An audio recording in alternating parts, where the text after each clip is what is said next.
This episode is brought to you by Indeed. Stop waiting around for the perfect candidate. Instead, use Indeed sponsored jobs to find the right people with the right skills fast. It's a simple way to make sure your listing is the first candidates see. According to Indeed data, sponsored jobs have 4 times more applicants than non-sponsored jobs. So go build your dream team today with Indeed. Get a $75 sponsored job credit at Indeed.com/podcast. Terms and conditions apply. I'm retired. And then he kept sending me stuff about what they were doing, information. And when he sent me this for the Comma Community Journalism Lab, then I looked it over, and I looked it over pretty carefully, and I said, holy crap, this might work. And so, yeah, I want to come and help you on this because it's really exciting, and I really do think this could be the model for local news. This is Small Press, Big Ideas, a podcast about the business of local news in the United States. I'm your host, Paul Gewertz. Small Press, Big Ideas is about the opportunities and challenges that local news publishers are facing for their businesses. I'll sit down and talk with journalists, entrepreneurs, nonprofit leaders, and more in the local news industry to find out what's working, what isn't, and how the local news ecosystem can innovate and flourish in the 21st century. Okay, today on the podcast, I'm joined by Ron Sylvester. Ron is the managing editor of news at Comma Community Journalism Lab in Spokane, Washington. And Ron, thank you for joining me. Looking forward to learning about this. Yeah, Paul, thanks for having me. I appreciate it. It's an exciting time in Spokane for local news. Awesome. Yeah, I've been reading about it a bit, so it's good to talk to somebody on the ground. If you wouldn't mind, just set the baseline a little bit. Just tell us a little bit about your background, your career, so we can understand where you're coming from. So I took my first journalism job when I was 17 years old in Springfield, Missouri, working for a Gannett paper, and started out as a sports writer, which led to me actually being able to go up and work at USA Today in the first few years that they started in the early 80s. And from then, I moved to, I came back to my hometown. I really liked the community feel of a local newspaper. You know, when you were working for USA Today, you never went into a coffee shop and people are talking about your story that morning, you know, because it was more of a national audience. And so went back, then I went to the Wichita Eagle, moved to Wichita, Kansas, which is in Kansas. It's where I met Rob Curley, and because he was in Lawrence. And about 2008, I started doing this thing. Twitter had just come out, and I was covering courts and legal affairs. And so the prompt back then was, what are you doing? I don't know if you remember this from Twitter, but it was, what are you doing? And what I was doing was I was covering murder trials. And so one day I just started, okay, this is what I'm doing. I'm covering a murder trial. And I just started putting short tweets out there of the trial. And it caught on. My wife said I became really famous in a really small corner of the world, you know, at that time. But that caught on, and now live tweeting trials is kind of the standard. But when I started doing that, it caught Rob's attention. He was up in Lawrence, Kansas, and had just been in the New York Times under the headline Newspaper of the Future. So he was really interested in people doing innovative things. So we started talking, and eventually went to work for him at the Las Vegas Sun, and then at the Orange County Register, where we opened an office in Los Angeles, and I ran that. And then I ended the first part of my career. I went back and was the editor for the newspaper in Hutchinson, Kansas, the Hutchinson News, which was a Pulitzer-winning newspaper, and did that for 3 years. It was a small-town newspaper, family-owned. It was like my dream job, and then the family turned around, sold it to what was then Gatehouse, and now Gannett, and they came in and fired everybody, including me. I wasn't ready to quit working yet, so I found a job, spent the last 6 years as a magistrate judge in Kansas. And then I had retired, and my LinkedIn profile picture was me in a hammock with a martini.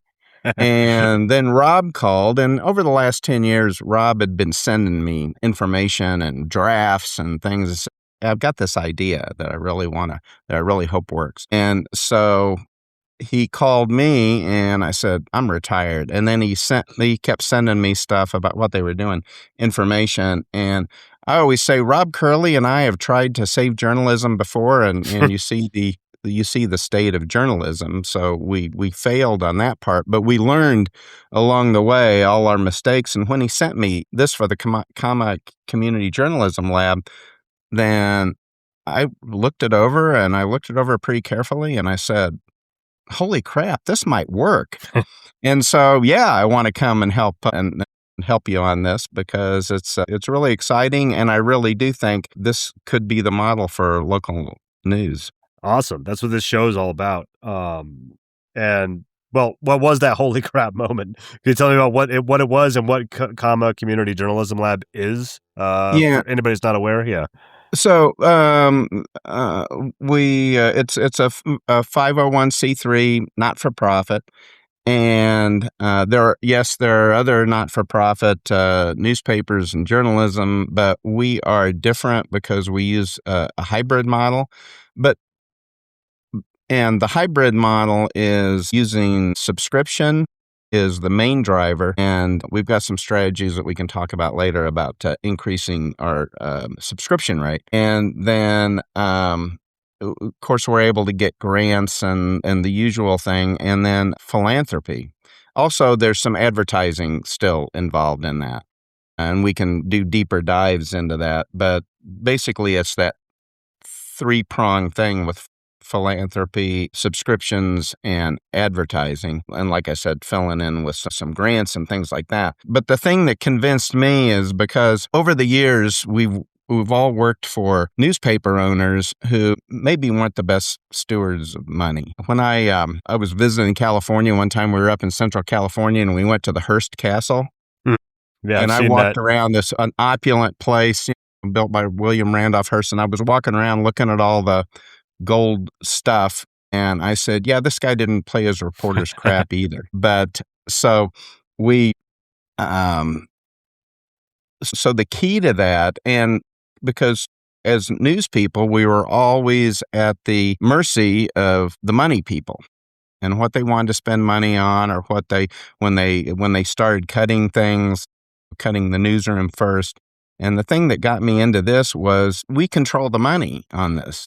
The newsroom people are actually running it, and we're getting a really robust and variety of people donating to Comma, and we are talking literally from people giving $5 to people giving $500,000, and then some of the leading businesses in town, some of whom never advertised in the Spokesman-Review, are giving, upwards to $1 million to these, to our cause. And then, of course, on the other side of ownership, the Coles, who have owned this newspaper for more than 100 years, are donating the Spokesman-Review to Comma, and thereby it becomes one of the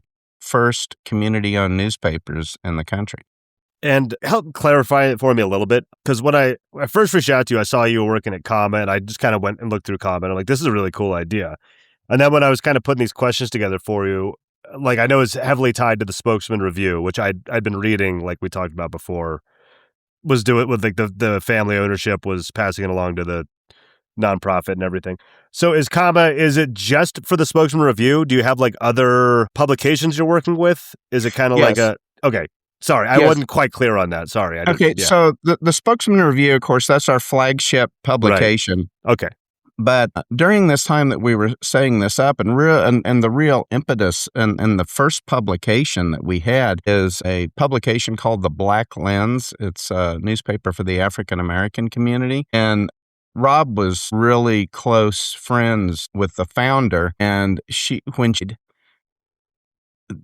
Rob just said, we can't lose this in our community. And so he was invited to speak at Sandy's funeral, and he said, all I had was because they'd invited him and they said, no, we don't have anybody to speak about her journalism career.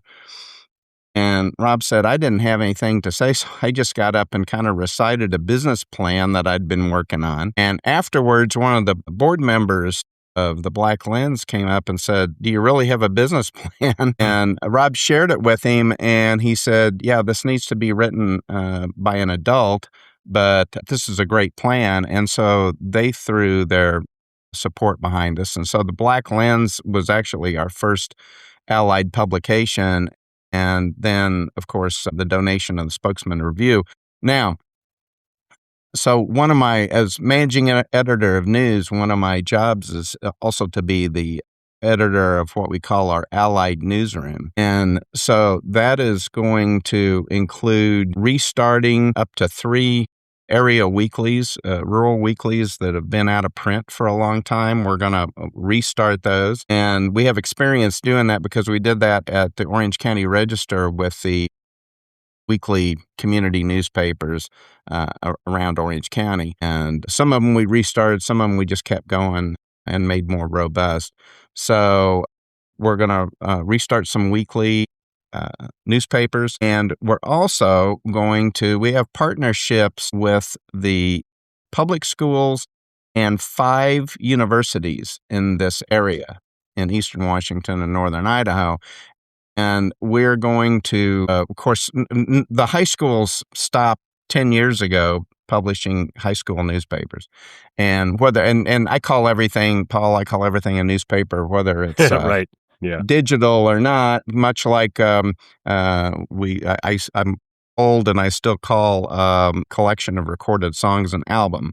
So I call everything. But we're going to restart high school news publications at all the high schools, and that balance off. We are the only newspaper in the country, and we've been doing this for several years, that has a paid high school internship. And at the end, they all get a shirt with the Spokesman-Review that says, my summer job was cooler than yours. But but we're going to have high school journalists that are paid. Rob says, we are creating NIL for nerds, and they're going to be a part of our newsroom, and they're going to work with professionals and learn how to do everything, and as well as the colleges, none of whom have journalism degrees, but they have journalism courses. So, and I can get into this as much as you want and talk for an hour, but also with the colleges and high schools, we're also working with them to develop media literacy programs, civics programs for all the students to teach the next generation on how to find reliable information, how to spot information that's not reliable, and really all about media literacy. That's really cool. The media literacy part is definitely cool because that's what happens when local quality information, news and information goes away. I also like what you guys are doing with high schools because just a trend. I don't come from a journalism background. I work with journalists. I talk to a lot of them, but a lot of the people, almost 100 people that have been on this show, fall into usually 2 categories. Either they were in some completely unrelated field and fell backwards into a journalism job and stayed there, or they caught the bug really early. Like you said, you were 17 or something like that, and they caught the bug working at a paper in their high school or something like that. So that's really, I like it when I see programs like that, getting people interested in it early on and, finding smart young people that want to carry the torch, I guess you could say. Yeah, we all, both Rob and I, we both started in journalism when we were in high school. When I was in high school, that was during the Watergate years, and of course, journalists were heroes at that time, because that shortly followed the whole Pentagon Papers thing. So, journalists were held in real high esteem, and that was one way that you could so-called change the world. And so, and Rob got into it really young too. So we both have kind of that in common, and we want to pass that along to future generations. So that's really important to us. Awesome. The next question I had sent you was focused on the Spokesman-Review, but after having you explain it to me a little bit, I'll kind of broaden it to all of Community Journalism Lab. Can you talk a bit about kind of the hybrid model that you guys are working on? Can you dive into the mechanics, the business model a little bit more? Because you said it's ad supported and it's a nonprofit, so it can take donors. I'm blanking on the word, but could you just talk about that a little bit? Does that make sense? Yeah. So on this hybrid model, it's driven by subscriptions.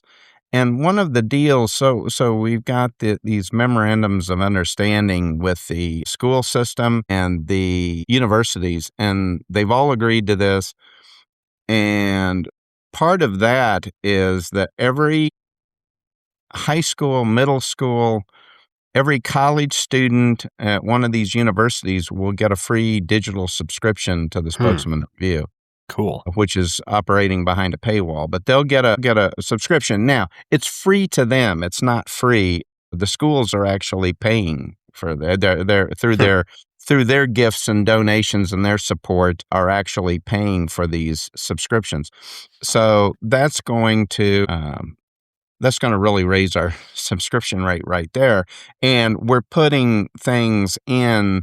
We've got Sean Stoops, who's a great tech guy who we worked with in everywhere since Las Vegas. And he's setting up a pretty robust website that will read where people are. It's kind of like a local Google for local businesses. So if you're in high school and you log into the Spokesman-Review, it'll give you deals on Zips Burgers, which is the local fast food things. And for somebody else, it might show them, it might know that they're looking for cars, so it might show them the cars that they're looking for. But this is all done locally. Rob did this before at the Las Vegas Sun, and I thought it was really cool, and nobody used it because this was in 2012, and people were kind of freaked out by it. Right. So didn't do it. So I always tell Rob, you're always about 10 years ahead of your time on most of these things. So that's the subscription. We have $14 million in subscriptions, which is more than a lot of larger newspapers like the Philadelphia Inquirer have. And that's going to just increase. The next thing that I think you'll really be interested in, Paul, is we're not giving up on print. So sorry to interrupt, I've surprisingly heard that more and more on this show, but I'd like to hear more. So a few years ago, the Spokesman-Review stopped printing on Saturday, and it was to save money, but what happened was it actually lost money because a bunch of people got mad and canceled their subscriptions, and through all kinds of attrition, it actually ended up losing money. First thing we're doing is we're putting back that Saturday paper, and one of the most interesting things about our leaning back into print is that we've figured out that just the analytics of it, the average print reader of the Spokesman-Review is 65 years old.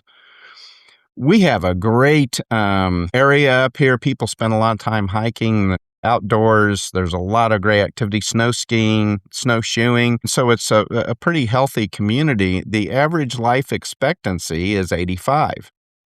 Well, as people who work in this industry knows, print is still a big revenue driver.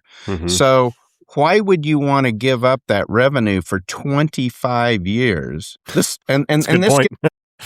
gives us all 25 years to do one of two things: either develop just the most killer digital experience you can, and you can do that in 25 years, or also to lower the of the print subscribers, which we're hoping within the next couple of years will be 55 instead of 65.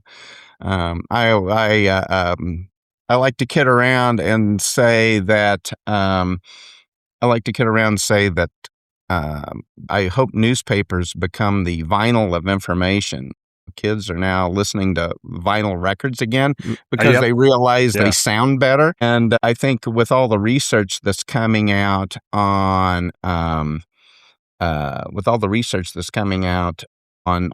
the comprehension and you actually retain more information from a book or a printed product, maybe that will help too. But we're not giving up on print just simply because that's a revenue stream that is going to last at least 25 years. And so we're going to lean into it. I like the framing of, don't talk a lot about demographics on the show, but I like the framing of leaning into print for the older people that are subscribing to it. And then also really targeting the students and the younger kids and trying to get them interested in it at the same time, with the free subscriptions for student high school and college students and everything. It's a cool kind of double-sided approach there. Right. And on the advertising end, as a nonprofit, you can, for example, we've got these founding collaborators. This is this level that you can join, those are the big donors. Those are the $500,000, $1 million people, and they have the opportunity they can spend up to 50%.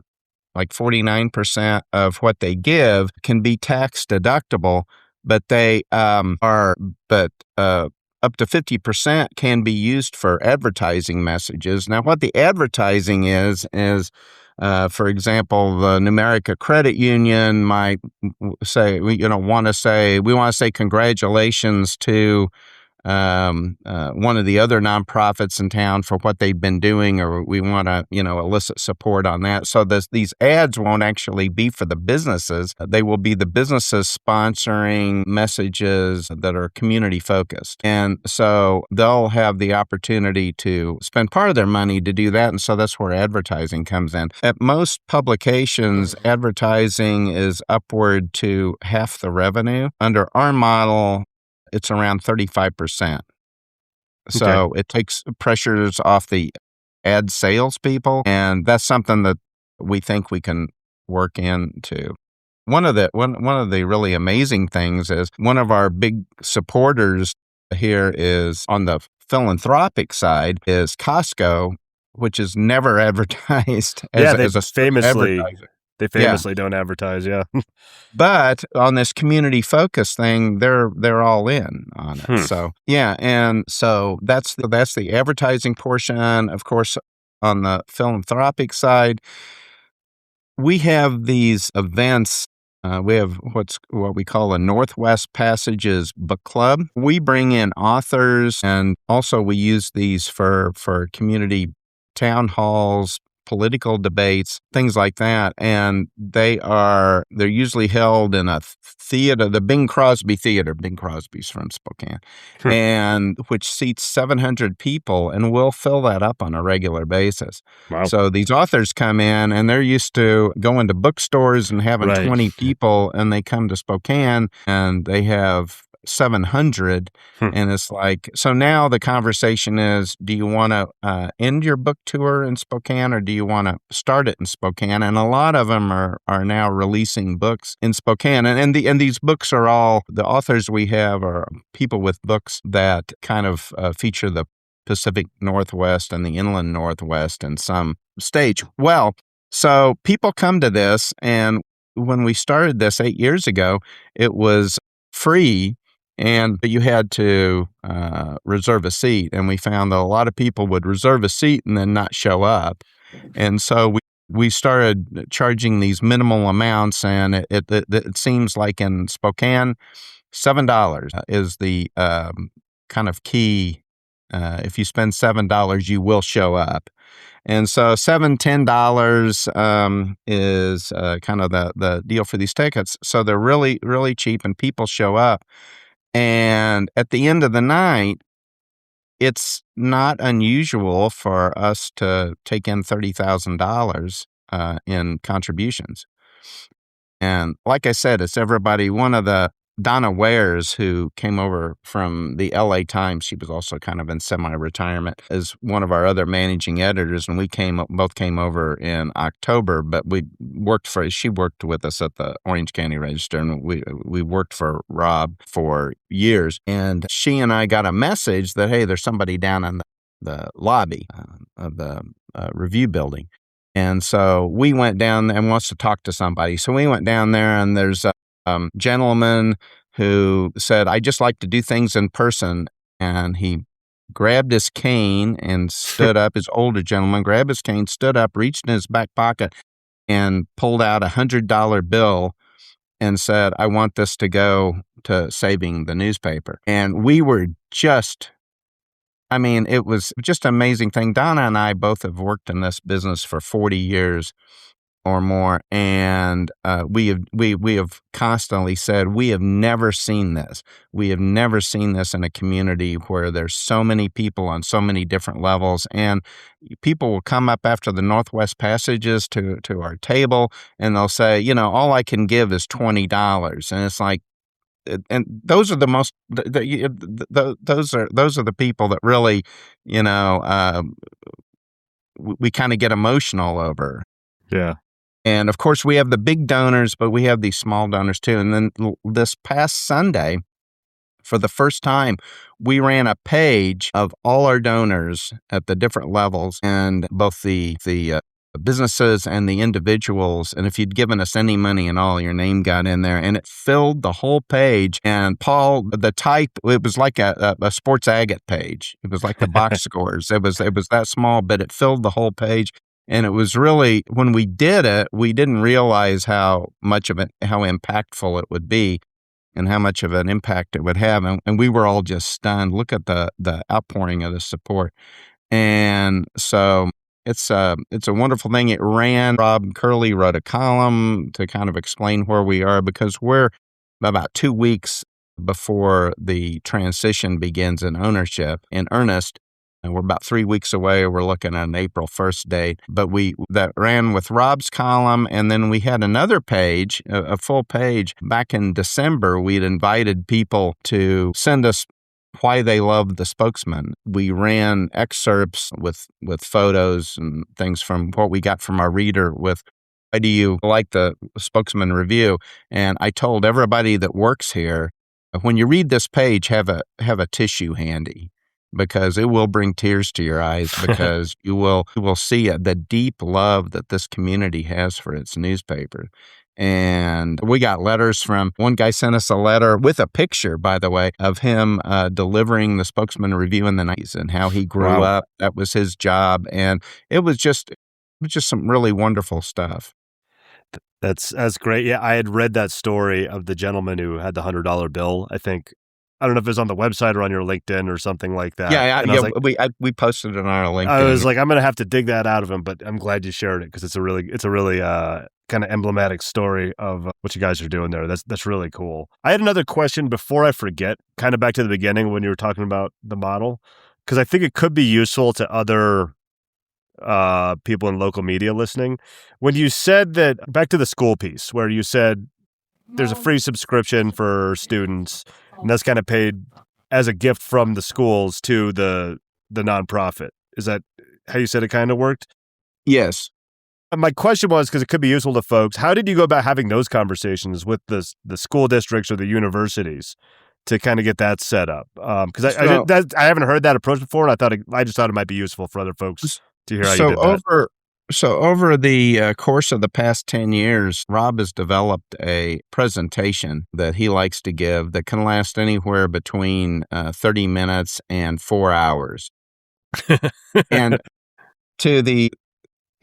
we also, in addition to the Northwest Passages, we also have had house parties where some of our larger donors will invite all their friends, and we have dinner, we have drinks, kind of a cocktail hour and dinner, and then Rob does his presentation, and that always works. But for the schools, for the businesses, he does one that's a little bit longer and gets into the, how we're really going to work into this, and it can get kind of complicated. For example, Whitworth University is one of the top teaching schools in this part of the country.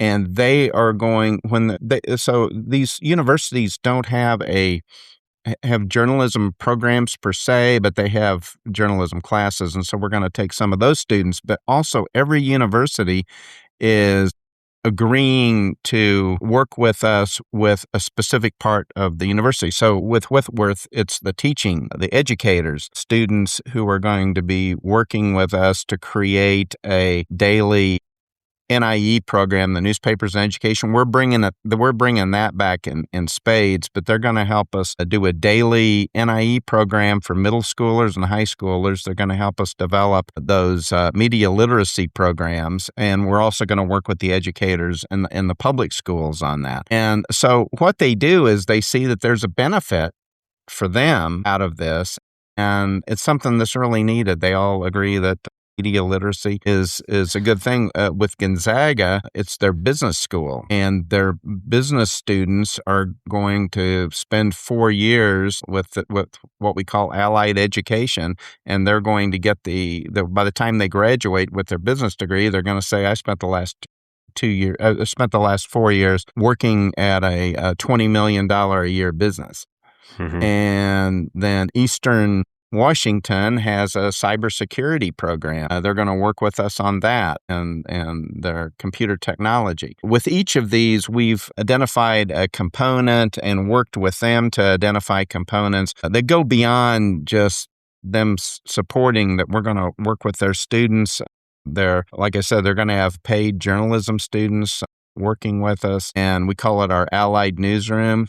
So and there's a longer answer than that, Paul, that I can get into. That's the answer we have, and that I can do in this short amount of time. It's a real commitment from these institutions that they're going to be partners with the newspaper, and at the end of the day, we save local news, really. If this didn't happen, there was a plan. The next plan that if we didn't do this nonprofit, that the next steps were to cut the Monday and Tuesday print edition and lay off 8 people from the newsroom. With the support we've gotten from the communities, we're going to be adding people to the newsroom. That's awesome. We're going to go from about 50 to 100 people in our newsroom.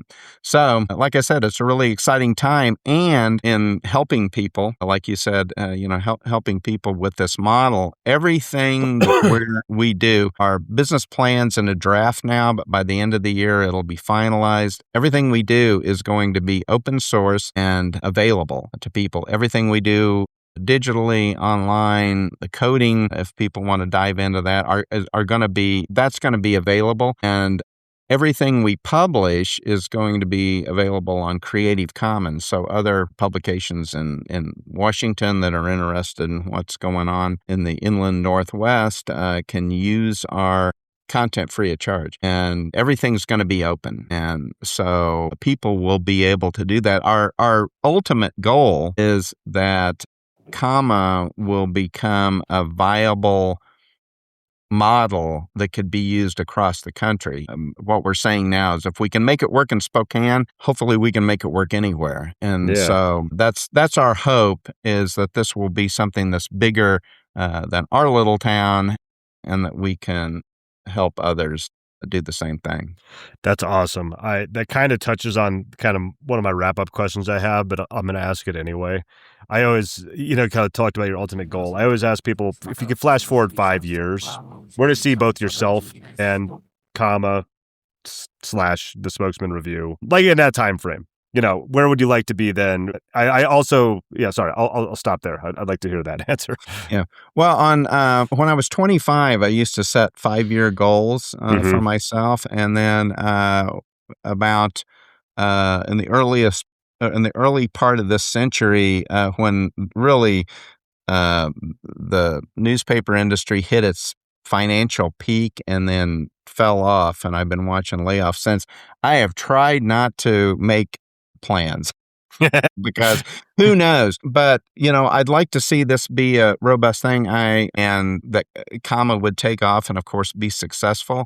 In 5 years, I expect that we'll have reinstituted the rural newspapers. Also, one thing we're going to do right off the bat is we're going to create an indigenous newspaper for the active tribes who are still very active here. And I've been making some contacts with some people in those communities to try to see how we're going to, pull this together. So, and that the newsroom will be stronger. And one of the deals, Paul, is that we're operating on we like to say it's a teaching hospital model in our newsroom. Because we have a lot of young reporters, and we expect to hire young reporters. And then we also have veterans like me, and we've got veteran editors. And so when I came in here, Rob told me, he said, your job is within 5 years to make sure none of our reporters can work here anymore. Because they will be so good that, they'll hire them. And then Rob says his job is to make sure they never want to leave, because we have all these things set up. I mean, for example, Paul, we're gonna have it set up, and it's funded, and it's really going to happen that we're going to have in-house daycare, childcare. Wow. I have 4-year-old twin boys, so I feel that strongly. I know what that looks like. Right. And we have a lot of we have a lot of young reporters, and they're wanting to start families someday, and they're going to but they look at this, and it's not like, and we actually pay our reporters pretty well, comparatively speaking to other things. We pay our interns, but we want to make it easier for them. Basically, we've developed this model of going on, like, what did we wish our jobs would include, which it always, it'd be, good benefits. And our benefits are now better in comma than they were, or they are, in the last few weeks of the old ownership. And we are, in 5 years, that'll be fully rolling. And like I said, Rob said his job is to make sure they never want to leave, because you could go work for the Washington Post, but you're not going to get daycare for your kids. Yeah.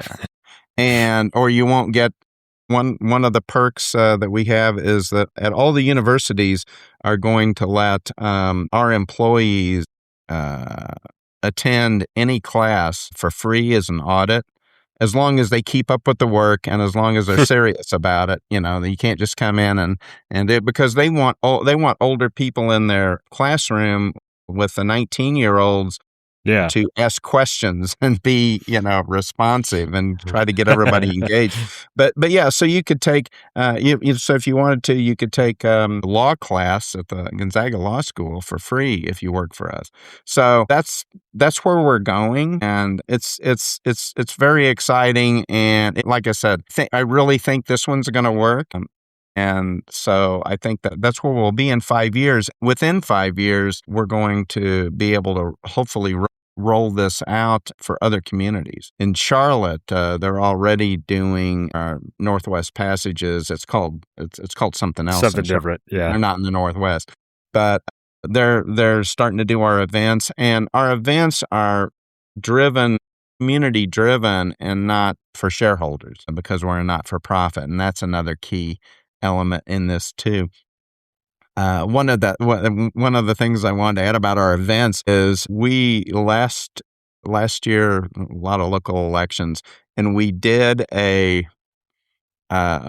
some candidate debates where we partnered with the debate teams from the high schools, and they contacted us and said, hey, our debate program would like some experience on political debates, but we can't get any of the candidates to come. Mm-hmm. And so we showed up with our lights and sound and everything, and told the candidates that the Spokesman-Review is sponsoring the debate. So they all showed up. Of course, yeah. And when they showed up, the people asking the questions were high school debaters. And they asked the questions that were important to them. And part of our goal in all this is to we say we amplify unrepresented voices. And right now, if you ask any of these high school kids, who come in for our internship, do you think your voice is represented in the community? They'll say, no. And in fact, if you ask a 38-year-old woman if she's represented in the media, she'll say no. And we say if you're not an elected official or an 80-year-old man, nobody really knows what you're thinking. So our goal is, with the Black Lens, with the Indigenous newspaper, and of course with the Spokesman-Review, is to make sure that the voices who aren't being represented are represented because we want them to be a part of our community narrative. That's awesome.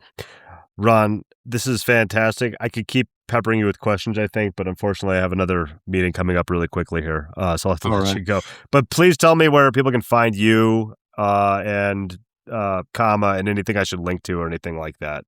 Well, I've got, of course, the LinkedIn page, which is where you found me, but I'm more interested in pointing people to Comma because I think that's what they're more interested in, not necessarily what I'm doing. I also run the social media accounts for Comma with some partners. And so comma.cm, now it's not COM, it's CM for community. And so comma.cm is our main website. Of course, you can also look at spokesman.com. And then on a lot of social media, like Instagram, if you want to look there, just search for Commas Connect, and it's usually at Commas Connect. But if you search for commas, you'll get all sorts of weird things. But Commas Connect is our handle on most things. You can find we're developing a TikTok page. Books are really big on TikTok, and we've got this Northwest Passages book club. So we're trying to get on Book Talk with some short videos. We haven't done a lot there, so don't judge us. But the main thing would be our website, and the Comma website, comma.cm, and the Spokesman website. And if anybody wants to get a hold of me, I'm Ron at Comma. Excellent. I'll link to all that stuff, so anybody linking can just scroll down and find any of that stuff. Great. Ron, thank you so much. This is really cool. Also glad all this stuff's going to be open source and open everything. That's very cool for folks listening that might be interested in some of this. Yeah. Yeah. Rob's done things over the years where he's come up with some innovative things. The newspaper he worked for said, wait a minute, no, you can't give that away. We own that. Yep. And usually they told him that after he'd given something away. So he said, we're not going to have that conflict now. Everything we do is going to be available. Awesome. So hopefully that'll help. And our main goal here, Paul, is to save local journalism. And we're just doing it in Spokane. And hopefully, we'll see how it works. But our goal is to be able to develop something that other people can use. Excellent. Well, I'll do my job of spreading the word here. Ron, all right. Have a great day. Thank you so much for taking the time. Appreciate it. It's been a pleasure, Paul. Thank you for listening to Small Press Big Ideas. You can subscribe on Apple Podcasts, Spotify, or wherever you listen to podcasts. If you'd like to help the show, the best thing you can do is to tell a friend or colleague and just take a few minutes to leave a rating and a review on whatever platform you're listening to right now. It only takes a minute out of your day, but it really does help the podcast grow and reach more ears. Check back for new episodes every Monday.